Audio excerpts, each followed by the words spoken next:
This is a how-to guide for the questline involving Kagha and the Shadow Druids, so spoilers ahead if you don't want to know how this questline goes. But once you have gone ahead and finished discussing Arabella with Kagha, you're then going to want to go talk to Kagha again.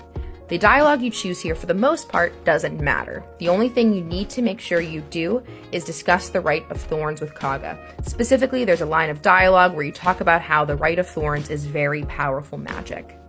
Once you've discussed the power of the Rite of Thorns with Kagha, head into this chamber in the northwest section of the Druid Grove and read the note called Rite of Thorns on Kagha's desk. That will actually initiate the questline to investigate Kagha. After that, head behind the bookshelf and climb up this little ledge hidden in the darkness.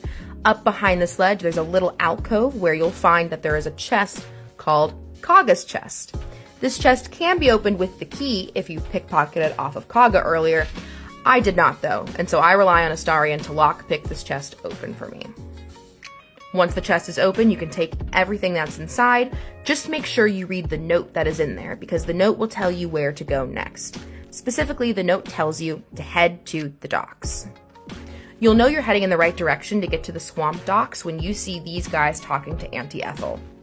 But if you're like me, you might not have otherwise realized this was a swamp at all, because I rolled crap on my investigation check to see through this illusion magic. Luckily, regardless of what you roll on this check, you will be able to get to where you need to go to do the quest line for Kagha and the Shadow Druids. You'll then need to head over to this small dock area just northwest of where you entered the swamp and make 2 jumps. Now, I was able to make these jumps even though my main character is a bard with a strength of 8, so I think that you should be able to make this jump regardless of what your character's strength is.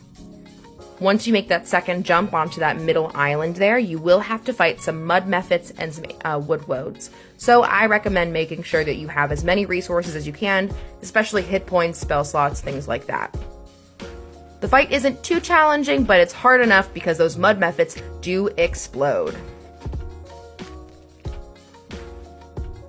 Once the fight is done, you're going to want to go ahead and loot that chest located behind the central tree trunk in order to get yourself some fancy gloves.